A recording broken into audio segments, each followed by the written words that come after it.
Lawrence County depends on WDXE News, on the air since 1951. This is The Legend. 105.3, 95.3, WDXE. That's us, WDXE, and it's time for Friends and Neighbors Hour, brought to you by Hood Company, powered by Keller Williams. My friend and neighbor today is my good friend, longtime friend. What is your name? Let me think. Brent Wheeley, that's it. That's certainly more friends than neighbors. We live a long ways from each other. We do live apart a little bit, but hey, everybody's a neighbor here. That's right. That's right. Friends and neighbors, and of course, Brent Wheeley. How you been, my friend? Been doing well. Good. It's good to see you. Good to see you. You and I work together on occasion quite often, really. You at Heritage Bank and Trust now. Been a long-time banker. Mm-hmm. Long-time banker. Been banking ever since I got out of college back in 1991. Did you start in banking in 1990? You started with who? First Farmers. You started with First Farmers. I Here- wasn't here in sure. Lawrenceburg. I thought that was right, but I didn't know if you had somewhere you before First Farmers or not. But started at First Farmers, but now with Heritage Bank and Trust, a great bunch of folks there. I worked about 10 years here in Lawrenceburg at First Farmers, and then I moved to Columbia to Community First Bank. Worked there for about 3 years, and when Heritage formed in 2006, I was able to get on board with them and been with them ever since. Yeah, and they built a new facility here not too long ago. You guys were housed in kind of a temporary facility, but knew you were building, so you just finished that not long ago. Well, we've been in it a little over a year now. Yeah. Of course, we moved to Lawrenceburg and opened up a temporary office, and then we did our temporary facility. It was kind of a modular type building, and stayed in it for about 3 years, and then we were able to build about a little over a year ago. Yeah, well, you've watched a lot of growth in your banking career, buddy. A lot of things have changed in Lawrenceburg and in the area in general. Well, even though the bank is new, you are not new to Lawrence County. You born and raised here, right? Born and raised. Your mom and dad, Glenn and Stella Wheeley. That's right. Tell me about them a little bit. Can you warm us up on their background? Yeah. Your family background a little bit, because I've known you as Brent Wheeley. I knew Glenn, your dad, and well known in the communities. But back us up a little bit and tell me about the Wheeley family and your family. My family moved here in the 40s. My dad was born in 44, and my great-grandfather was a Methodist preacher. And this may be a little known fact to you even, Jeff. No. But my great-grandfather was a preacher at Coleman for a little while. Oh, really? So when he first moved here, this is going way back, but he was actually on a horse riding from church to church on Sundays. And, of course, he had two churches that he was in charge of. But when he moved, my grandmother, he had three daughters, and my grandmother had married my grandfather, and that's where the Wheeley name comes in. My great-grandfather was a STEM. Now, that was the minister. That was a minister, G.W. STEM. G.W. STEM. I think if you go over to Coleman Church, you'll still see a portrait of him up in there from long ago. So that is your Great-grandfather. Great-grandfather. Oh, wow, okay. So that was the reason that my family moved here. When he moved, of course, my grandmother, being his daughter, felt the need to move this way, and my grandfather, who was up around Lafayette, Tennessee, moved with her as well and brought his family. He had 3 kids at the time, my dad being the youngest. So what brought them to Lawrence County? Well, my great-grandfather got charge of the churches here in Lawrence County, so he moved, and Okay. then they moved along with him. Okay. All right. So they just stayed. So they bought property up on the highway close to the Doss Brothers Northside Animal Hospital. That's where I was born and raised, and my great-grandfather and my grandfather built houses there. My grandfather's house is where the extra parking lot is at Heine's right now. They bought it and tore the house down. My great-grandfather's house is where Lawrenceburg Flooring is, and that's still family-owned property. Yeah. So my dad moved here, again, was quite young, went to school here, met my mother. They married her senior year of high school. Now, was she a native here, Stella? She was. Her family moved from North Alabama, so they were in the North Alabama area and moved this way. My grandfather was in the military, in the Army. I just found this out not too long ago. It's pretty neat when you start asking your family about the history. I found out that he was wounded, and as he was nearing the end of his tour in the Army, they flew him from Germany to Denver. And my mom got on a Greyhound bus with her mother and drove out to Denver to pick him up and bring him home. Oh, wow. So he served the last few months of his term in the Army at Wounded there in Denver, and then got to come home. So she was born and raised out in the New Prospect area. Okay. And what was her maiden name? Durham. Durham. Okay. So Keith, I know a Yeah. friend of the radio station. Yeah. He and I are kin 2 or 3 Generations. generations removed, but Yeah. there's some we're kin there. Isn't it interesting? Yeah. So my mom and dad met and married there at Lawrence County High School. Both of them graduates there. My dad served in the National Guard. My mom was a homemaker for several years. Now, your dad was tall. Very tall. Did he play ball? Do you remember anything about that? No, he was in the band. Okay. He played tuba in the band, did not play sports. My grandfather did, but my dad did not. Oh, okay. My grandfather has stories of pitching, and that was way back when. He said when I pitched, the umpire stood behind the pitcher instead of behind the catcher. So that's how long that's been. But my dad was very tall, of course, 6'4", 6'5", and worked at Murray. Yeah. So when he came, started his career, he went to work at Murray and worked in the tool room there, and I think over 35 years. And Oh, wow. Basically ended his career or went into retirement when Murray shut down. Yeah. Yeah. Long time involved in the community, church world, that kind of thing? My dad, well, of course, I was born and raised out in the Mars Hill area. Yes. So my family's attended Mars Hill all of my life. My dad was a music minister, and he served as a song director, is what we called it back then. Yeah. When Mars Hill was a much smaller church. And Yeah. as the church got larger and they hired a full-time music minister, my dad actually went over with a good friend of his, Larry Glass, in the edge of Lewis County. Yeah. And he and Mom served at a church over there, Swan Creek, for probably 10 years or so. Okay. And then when all the kids started having grandkids, they thought maybe it was time to come back to their home church. Well, now, the home church for you was Mars Hill Baptist. That's correct. Many, many years ago when it was a much smaller church. You mentioned that, which reminded me, Teresa's uncle, my wife's uncle, was pastor there many, many years. His name was Milton Michael. So he's kind of the first pastor that I really, really remember. Yeah, You know, there's a few others that I'm not sure if I remember stories or remember them, but Yeah. Brother Michael was certainly the first one, and his wife, Miss Opal. Yeah, Miss Opal. Yeah. So I certainly remember them, and Teresa's dad, every time I saw him, he just reminded me so much of him. Yeah, they did favor quite a bit. Now, my father-in-law, Teresa's dad. He'll be 93 tomorrow, born on 4th of July. We talked about that. But anyway, but Milton married Teresa and I, actually. Really? Yeah, he performed our wedding, 1979, if you can believe that. But I knew you'd remember Brother Milton Michael there. Now, the church has changed quite a bit since then, has it not? It has, I guess, and well, it was actually Brother Michael had some health issues, and he was a part-time pastor for us. And as he had health issues, we were kind of in flux as to what to do. Certainly, they held his position open while he went through that, but I believe cancer was what he had. Yeah. And when he passed away due to the cancer, the church was at that point kind of at a crossroads, and we were a small church then, probably 35 to 50 would be a good Sunday for us, 35 or 40. Yeah. I tell people the only way we grew was when somebody got married or had a baby. That was Yeah. that was about it. Yep. But we had some very dedicated folks, and had a director of missions at that time, Brother Frank Prophet, who came and spent 4 or 5 weeks with us, maybe even a little bit longer than that. And he basically said, "You got some good folks. Y'all can disband and go serve at other churches, or you can kind of get busy doing what churches need to do." And then we hired a man named Jerry Geho.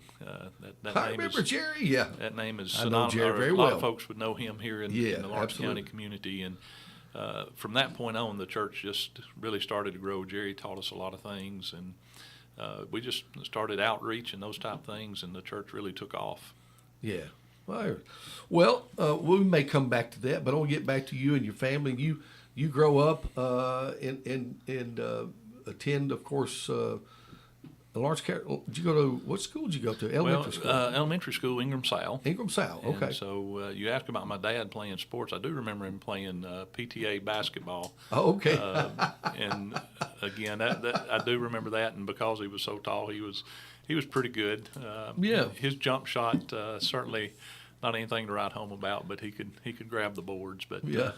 So went to Ingram Sal, and those were good days. They used to have what we called the Spring Festival and spaghetti suppers and all those type things. It was really a neat place to grow up, and went on to Kaufman, and then finished up there at Lawrence County What High year did you School. graduate high school? 87. 87. Now, you played sports. I did. You played with a buddy of mine, Jaime Hagan, didn't you? Jaime Hagan. Jaime and I had a unwritten contest between the two of us who could foul out the quickest, and we would take turns. So, Jaime and I played very well together. We were both big men on the inside, and the game was a whole lot different back then. You kind of started your whole offense playing, throwing it inside, and then they would throw it back out for the 3-point. Now, well, 3-point was not in place until the year after we graduated, but you'd throw it back outside for the jump shot, but that's not the way it's played today. So. Yeah, different. Did they nickname you guys? Not that I'm aware of. Well, maybe not, but I thought I heard somebody say that y'all were known as the Twin Towers. Well, I was thinking pork and beans. I don't know. Listen, Jaime and I played. Jaime was a football star, really. He went on to play at Austin. Yeah, he did. That's right. And the first year he came back after they got him on the weight program and all that stuff, I was like, holy smokes, he really bulked up. Yeah. But Jaime was a big guy, but very athletic for his size, very athletic. Yeah, he was. And just he really had just an athletic knack about him. Yeah. Right place, right time. He could pass just really, really well. And Yeah. So he was a very good teammate. He didn't mind doing some of the dirty work sometimes. We just need to be careful about bragging on him too much. I know Jaime. Well, I could probably tell some stories. Yeah. He's one of those guys, though, if he ever grabs a hold of you, you know that something's got you. Got you, yeah. Yeah, we had a good bunch of guys, and our record was not very good. We had a bunch of those guys from down in Revelo that Robbie Huntley, the Smith boys. Yeah. So Dwayne Snyder was kind of our sharpshooter. Yeah. So we had a lot of folks and had a lot of fun, but our record wasn't very good. And that was actually Coach Benson recruited me to play ball. And when I say recruited, I had him for driver's ed. And because of my height, he's like, Wheeley, you need to play some round ball. And so I went out and made the team. Mr. Dunn coached that first year that I played, and that was my junior year, so I didn't play until my junior year. Okay. Mr. Dunn and I became very good friends, and probably beyond just the coach and the player. Sure. He told me one time, if we only had 17 uniforms, I'm not sure you would have been here. So I was number 18. But I really enjoyed playing, and, where a lot of guys had played since second, third grade, I had just kind of got started probably around the 8th grade. So I just had to get my basketball out of me. Yeah, yeah. Well, so what led you from there into, you went to school. Where'd you go to school? Well, I was fortunate enough to get to play basketball at junior college in Martin over in Pulaski. Oh, really? Okay. It was a 2-year school then, and so the coach at the time saw me play when we played Giles County, who was in our district. And I had a pretty good game against them, so he gave me a chance to play there for 2 years at Martin Methodist. Really enjoyed that time. Just took all the general courses while I was playing ball. Had an opportunity maybe to go on to another school to play, but I knew NBA was not in my future, so I decided to go to UNA to finish up. Yeah. And my dream was to come back to Lawrenceburg and open up a sporting goods store. So oh, really? I kind of wanted to do like a Hibbett's or something like that carried all lines of everything from golf to skiing to So you had some baseball. ambition. Had some ambition. And when I got out of school and came back, I found out that trying to go into business takes a lot of work and a lot of money. And so my desire to open that, I tried a few things and see if some things might work. And but had a good friend out at church, Sammy White. Yeah, who, I remember Sammy. He told me, he said, Brent, you need to go talk to Jerry Putman. Said he's looking for somebody to help him at the bank. And to be quite honest, I was thinking if I can just work at the bank for 2 or 3 years, get all my stuff lined up, I'll be ready to open up this business. And so I interviewed with Jerry and went to work. Pretty much he knew my family as well. And that, so he gave me an opportunity to go to work there at First Farmers. And, once I got in there, I just really enjoyed it. So, about a year into it, I put my thoughts of having my own business up on the shelf and just trying to pour myself into the banking world. Dedicated to being a banker. Yeah. Yeah, well, that's fantastic. Now, I'm going to ask you this. Your life changed drastically at some point because you met a lady named Sandy. That's right. So when did that happen? So we were at UNA, and I told you, I kind of had a chance to go on and play ball, but I was happy playing pickup ball there at UNA. Yeah. They had some really good basketball teams when I was down there, so it was fun to watch them. But Shane Clark, who had played at Martin, he had gone on to UNA, and he and I kind of were playing some pickup ball, and I was playing intramural ball. And a buddy of mine was sitting on the bench with me at one of our games, and Sandy was up in the balcony, and I was just kind of playing around, picking around. I told him, I said, I'm going to go out with that girl tonight. And so, again, had no clue who she was, really didn't mean it. We were just picking back and forth. And the guy sitting on the bench with me said, well, hey, that's my girlfriend's roommate. And so I kind of got stuck. I started stammering, and my buddy's like, oh, no, you've done said it now. So as everything turned out, she was in the Miss UNA pageant, and a buddy of mine brought me the Miss UNA pageant book, and I got to looking at some of the pictures that she had in there, and I thought, well, that might work out. So did it fling a craving on you there, Brent? Yeah. So Sandy lived in Mississippi, and she had come to UNA because she had a cousin who had gone to school there. And because I had said that in front of my other buddy whose girlfriend roomed with Sandy, they actually set us up on a double date to go to a movie, and it was just all from there. It's just very good. Been with her ever since. When did y'all marry? Well, actually, we've had our 30th wedding anniversary a couple weeks ago, June the 25th, and so we've been married 30 years. I think it's 1994. Wow, good for you. Children? Have two. We were married for about 3 years and had a son, McKinley, and then waited about another 3 years and had a daughter, Madison. So now Madison, I know, and I guess McKinley. What's he doing? Well, McKinley graduated and went to UAH down in Huntsville. Okay. And he met a girl down there, and so when he got out of school, he immediately went into teaching at a private school down there. Got married. It's a pretty neat story. My daughter and son got married within 2 weeks of each other 2 years ago. So, wow. June the 4th and June the 18th, and of course Sandy and I were June the 25th. So we all got married in June, but they got married 2 weeks apart. So when he met his wife Madeline, she's from the Huntsville area. They stayed down there. Okay.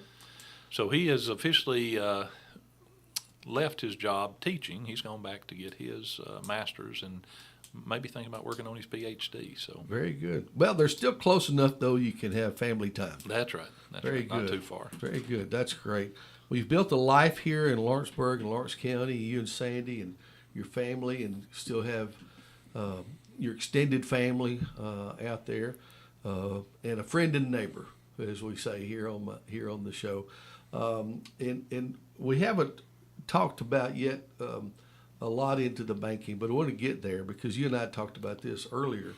But I wanted to get your background, let people know. And by the way, if you'd like to talk to Brent, we don't mind. The phone lines are open, 766-9393. While we are live, this will be recorded and you can watch it anytime on Facebook and YouTube. But while we're live here on this Wednesday morning, if you'd like to talk to Brent, or maybe you've got a story or something like that, we don't mind that a bit.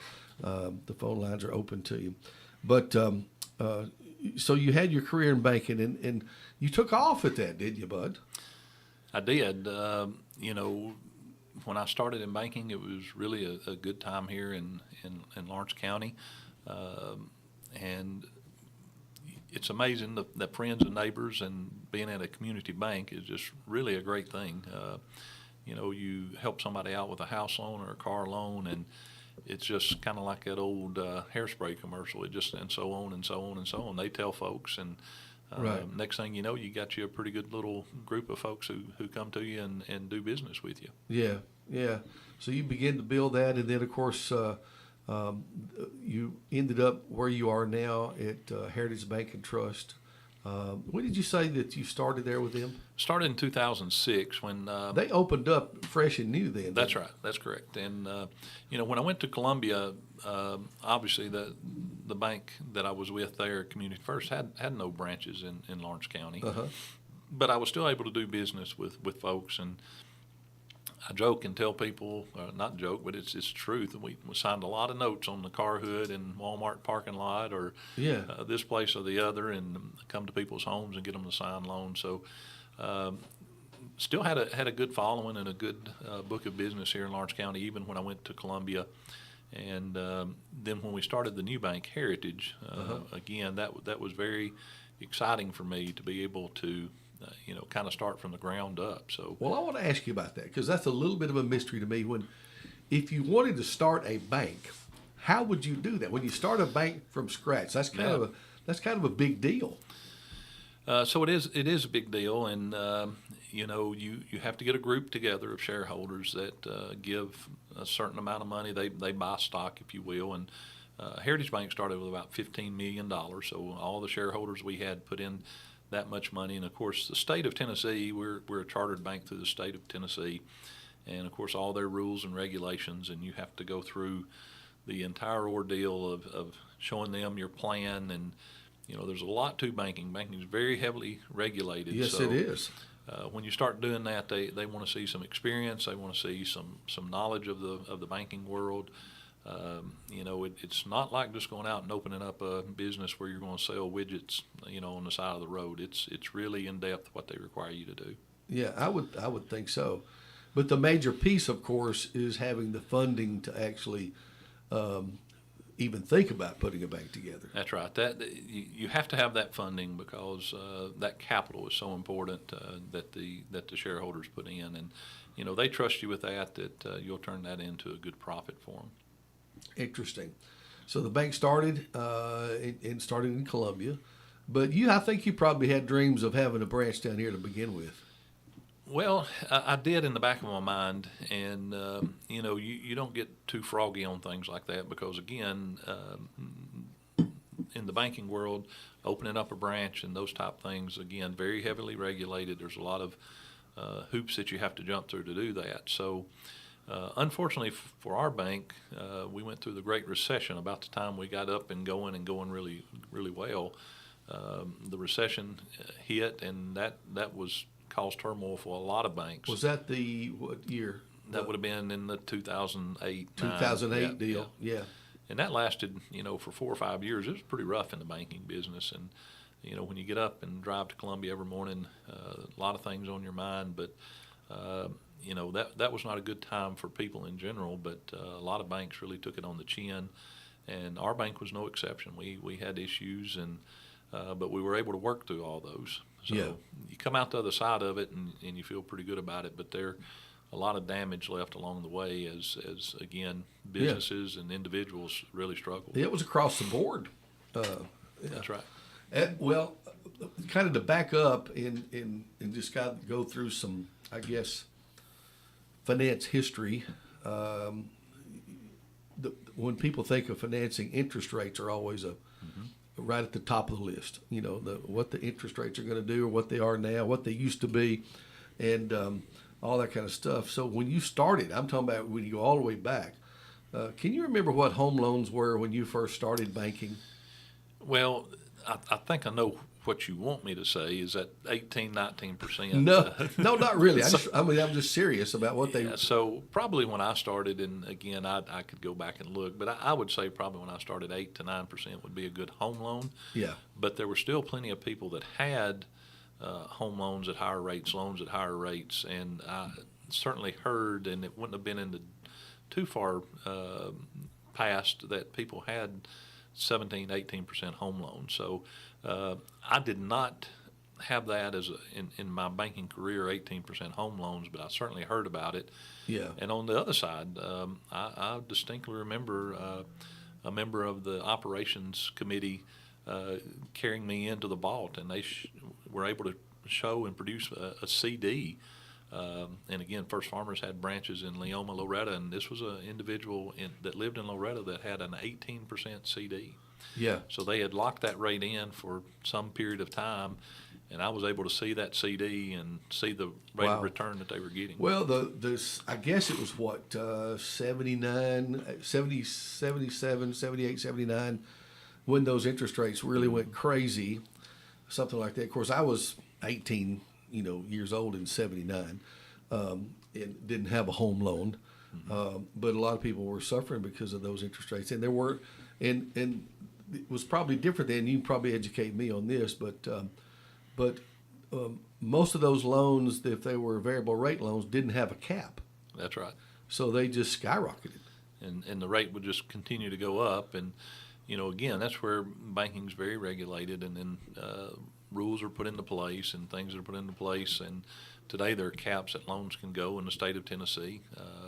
Right. You can't go over a 24% loan. So even with all your fees and everything added in, they look at all that, and that you can't charge rates over a certain amount. Right, exactly. But those rates bounced back down when I started, and when you go back and turn the clock back, probably the prime rate was around 8%, and then I remember it creeping down to 6%. What year was that again?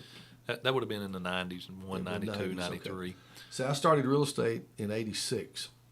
And I remember that, a 9 or 10% interest rate for someone was fairly good, considered where the rate was. Mm-hmm. And that people were kind of used to that. That was better, of course, obviously, than those rates in the teens. But the market has changed so much, and the activity of the market has changed so much over the years. And people hear rates when they hear on the news rates are up or rates are down. Typically, it's talking about the home loan rates. Yeah, that's true. But obviously, the Wall Street Journal's the rate that everybody watches, and it's actually based on the Federal Reserve rate, what the Fed charges. So right. So we're in a time now where those rates have climbed rapidly, relatively speaking, and they do that to stop inflation, to try to slow things down in the economy, because they're worried what inflation will do, and we're seeing that. I mean, people are discussing what they're paying for groceries and gas and other things. So that inflation is certainly there, and it's racing. And It's racing, and I understand them trying to slow it down. I do. Of course, there are so many tentacles to this, political and everything. We won't even get into all that. I want to try to stick to the banking world of things. But of course, you and I have worked together now for many, many years, because I sell homes, and you've lent a lot of money to some of my home buyers, and all that. So anyway, that's the reason why I was asking that. But you and I talked too about something that I think has been on your mind a little bit, and we were going to talk about it possibly today. Is the advancement in technology in banking. It used to be, like you said, you sign a note on the car hood, or, and before our time, I'm sure you walked in and, signed a slip of paper. That was it. Now there's documents, 2 inches thick, that have to be signed. And that is because of all the regulation, all the disclosures, all the things that happen. It's changed so dramatically in that regard. But then also technology has allowed for the thing called online banking, and online transactions. And then the whole world is opened up to fraud. And what are you seeing in that? Well, you're exactly right. The advancements that we've had, and basically, you can just about track this back to Katrina. When Katrina hit, Okay. and it basically wiped out the ability for people to get to their money, because before Katrina, there was a lot of going into the bank and getting your money, and a lot of folks were not set up to do other things. Right. And so they changed the way that money moves around, how quickly it moves around. For a lot of you listeners, used to, you'd write a check and it might be 5-6 days before it'd come back through and come out of your account. Well, if you notice today, you write a check, or certainly you swipe that card and it comes out almost immediately. So Yes. they shortened that window of when things would come out, and the advancement in technology has allowed for DocuSign, where you can send documents out, and you see this in the real estate world. Use You it don't all the time. You don't have to be here. You don't have to be in person to sign many things. And because of that, it has opened the world up to fraud. And that's one thing that my bank and every bank has been going through, especially in the last 2 or 3 years. It has just been unbelievable, the amount of fraud that is out there. And we deal with it every day. I dealt with it yesterday to somebody who's very close to me, and these folks who are criminals are very smart. They know what to say and what to do, and if I could just get the message out there, be careful. And there's about 4 or 5 rules that you can use to help protect yourself from fraud. Number one, check your accounts. We do have technology that allows you to put your account on your phone and check your app and online banking and those type things. It might be worth your while to sign in every day and look at what goes in and comes out of your account, because if something looks amiss, if you can tell them today, there might be something they can do about it. If you wait 2 or 3 weeks, that money could be gone. So check your accounts regularly. I know that's foreign to a lot of people, but it could definitely be worth your while. Yeah. Yeah. Absolutely. And to be honest, I wonder how many people fall victim to fraud and they may not even know it. Yeah. And we see that quite a bit as well. Outside of checking your accounts, the other thing is, if something sounds too good to be true, it probably is. There's not many times somebody's going to call you up or come see you or send you a letter that you received 10,000, 20,000, 100,000, won the Publishers Clearinghouse. So if it sounds too good to be true, just be skeptical. There's no telling how many times that I won the Publishers Clearinghouse. Yeah, I won it lots of times. They tried that one on my parents, and that leads to the third thing. Yeah. If anybody's telling you they're giving you a big amount of money, but they just need you to give them a small amount so they can give you the big amount. Yeah, that's the number one way that they get a hold of you. It's like, give me 1,000 and I'll give you 100,000. Well, it just hang up. It's not true. And if it was, just wait till they give you the 100,000 and you give them 1,000 out of it. So yes. when somebody asks for money so they can give you something, stay away from that. And then the one we're seeing most recently is somehow, some way, they either are able to maybe hack something like Venmo or PayPal or some kind of online type Yes. app that you might have, and they convince you that they've put money in your account that you shouldn't have, and now you need to pay them back. And that's the one that I'm hearing most frequently now. It's like, this money has shown up in your account and you've got to give it back to me. And again, just do not fall for that. Go to your bank, talk to your banker. I highly encourage you to find a trusted family member that if you're not as savvy with that, let them help you with it. But whatever you do, do not give out information. Your bank's not going to call you and ask you for information. They have your information. You gave them your information when you opened the account, so they're not going to call you and ask you for your Social Security number. If you call in and say you want some information, they may ask some verification from you who you are, but you initiated that call. Right. You know who you're talking to because you made the call. That's right. That's right. And so that's very important. The bank's not going to call you. The bank's not going to send you a letter if it's not on their letterhead asking for information. And that's what I really see most of the time. Is people get something in the mail, and they can go down in public records and see that you borrowed money from Bank A or Bank B, and then they'll just put that somewhere in the letter and make you feel like it's coming from your bank, and it's not. Yeah. It's incredible, really, how much time and effort is spent by the criminal minds and how clever they can be. It happens in almost any arena. When we close a real estate transaction, for instance, we have a little saying, and the title companies go through this every time, warning the buyers that they're going to receive some mail telling them that they need to send in some money to register their deed or this, that, and the other. And all of that's taken care of for you at the closing table, but they'll still get a letter that looks official, that looks like something they need to do, and want them to send them money to do it. And we've even got little copies of it there at the title companies showing, hey, this, you may get something like this, ignore it, throw it away. And Jeff, my biggest fear is, or my biggest concern is, people fall prey to this, and then when they realize that they've been a victim of fraud, Yeah. the first thing they feel is embarrassment. And Yeah. then they don't want to say anything. Right. And that embarrassment can cost them more money if they're not careful. But I totally get it, because you feel, well, almost like you would feel if somebody just knocked your door down and came in your house and started taking things from you. Yeah. And that's the other thing I would mention. When I go to schools and stuff and talk to kids, I tell them, I said, what did you need to be a bank robber in the 1800s, the old Western days? Right. Well, you had to have a fast horse, a bandana to put around your, mask.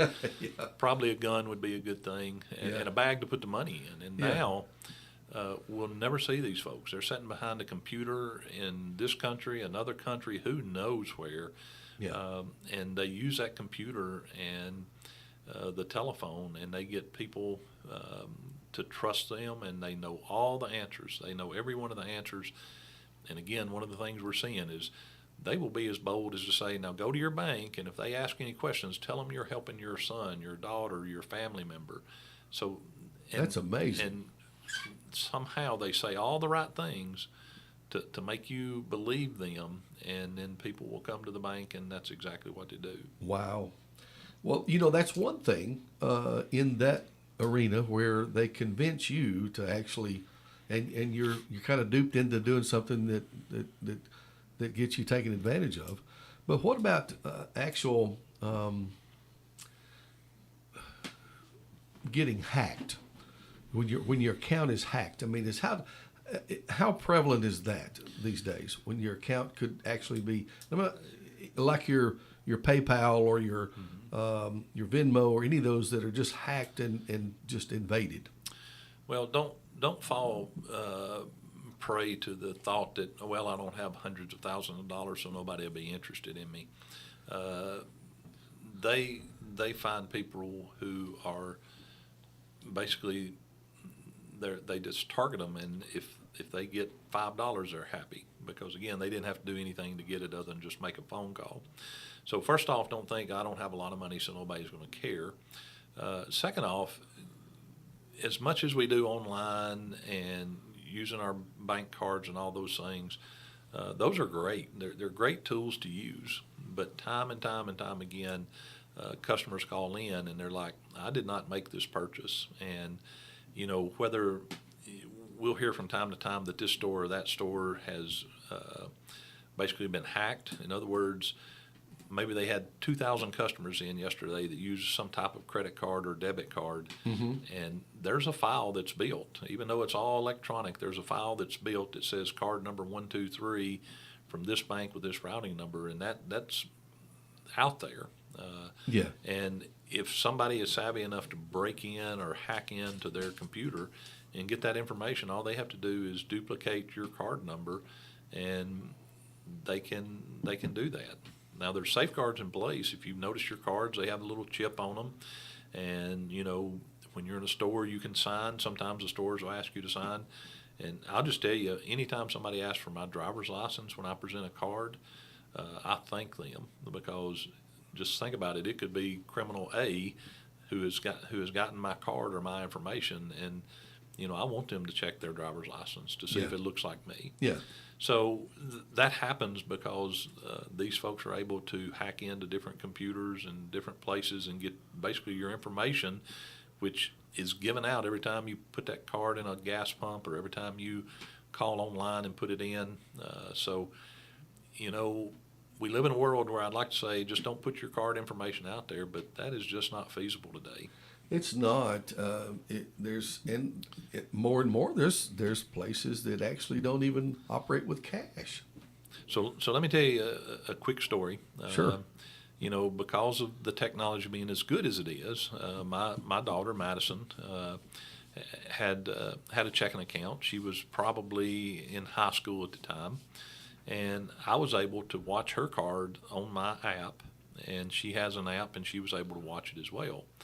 Well, I was kind of watching it to make sure she had money in it, and I'm sitting at home one night, and I had it set to notify me when a purchase is made, and all of a sudden a purchase is made in New York City. Well, I know she's not in New York. She's in her bedroom. Yeah. And so I immediately go in and cut the card off. I'm able to do that on my app. Yeah. And sure enough, somehow, some way, somebody had retrieved her card information.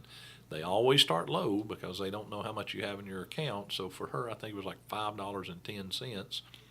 And I turned that card off, and it immediately tried over and over and over. Had I not turned the card off, it would have hit her card as many times as it could and probably would have stepped up the amount that they were trying to get more money. So there are ways that you can safeguard, and it goes back to the number one rule: watch and monitor your accounts. And with the technology we have, I can know every time somebody's trying to get money out of my account. Yeah. So that's the kind of thing that banks need to be making sure that their customers understand. And again, different people are more savvy, less savvy on technology, but let that technology work for you. Yeah, it can be intimidating to some folks to try to get their head around how to monitor those things, but it's really not that difficult with a little bit of time and effort. I face it sometimes in our, real estate world. They come up with a new program. They want us to put our documents in.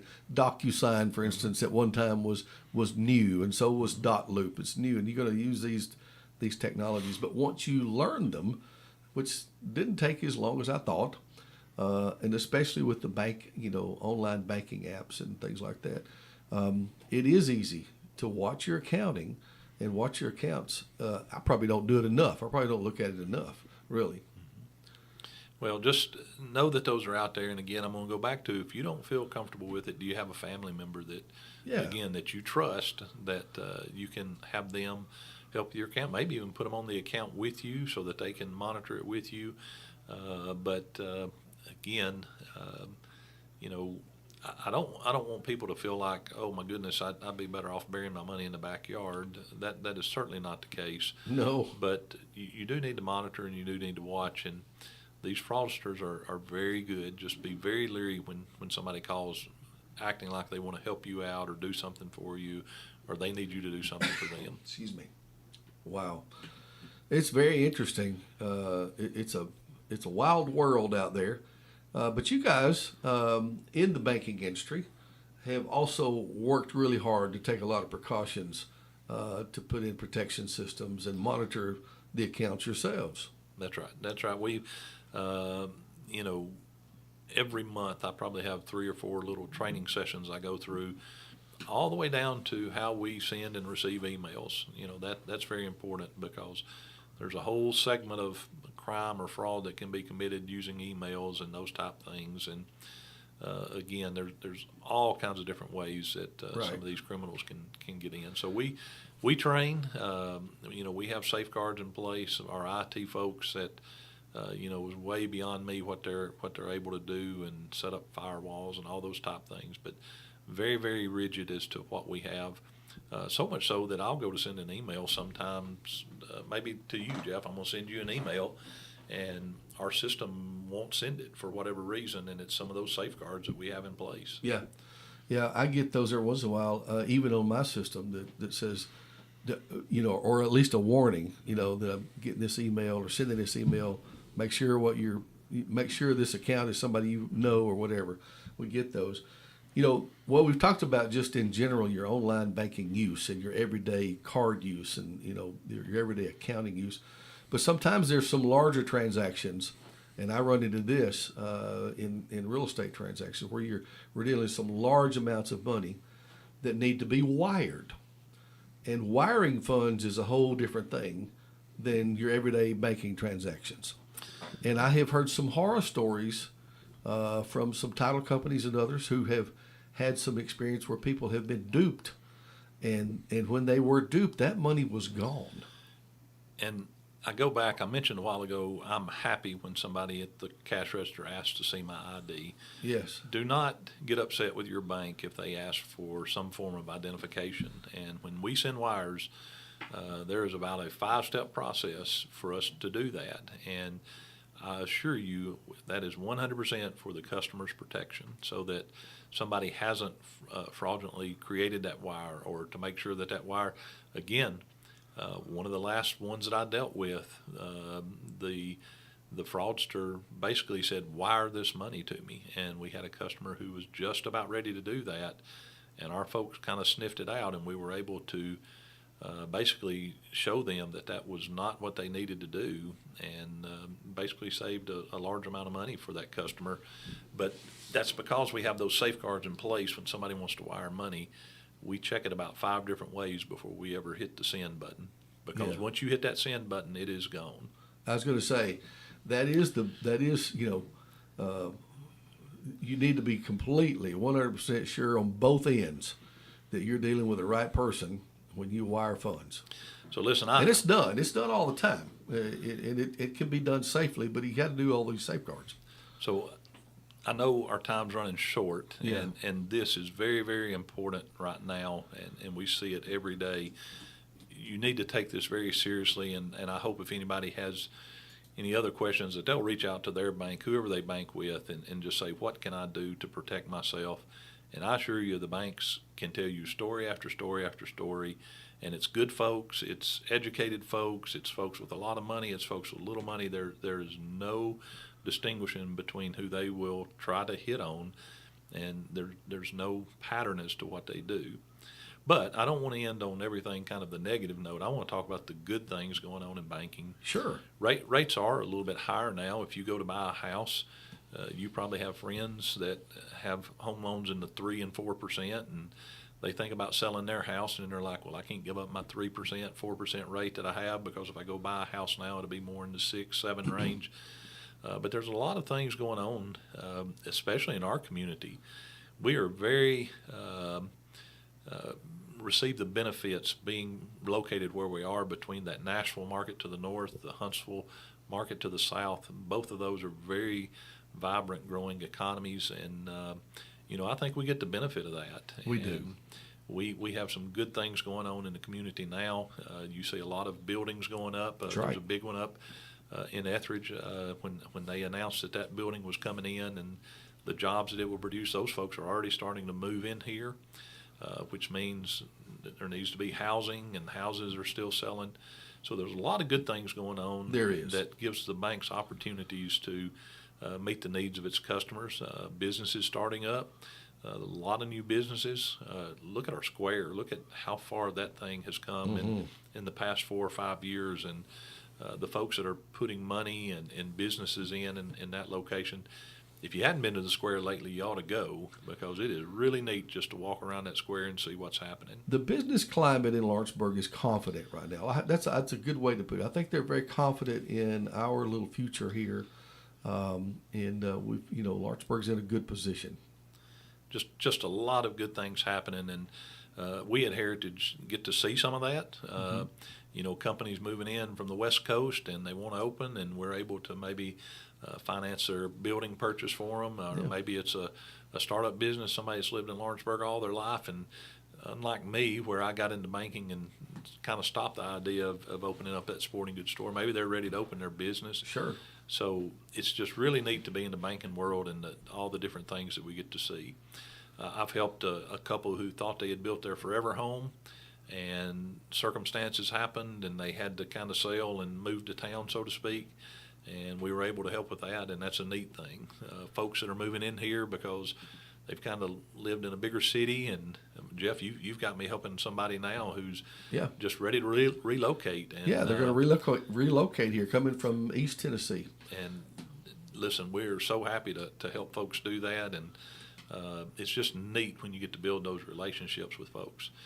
Got a couple that moved from the Michigan area 4 or 5 years ago, came down and bought land, and man, they feel like they stole it versus what's going on today because they bought 4 or 5 years ago. Right. And they're in the midst of building their house now, and just built a great relationship with them, and was able to help them. Gave them 4 or 5 names of some builders, and the builder is very happy to get the business, and so it just, that's what keeps the economy going.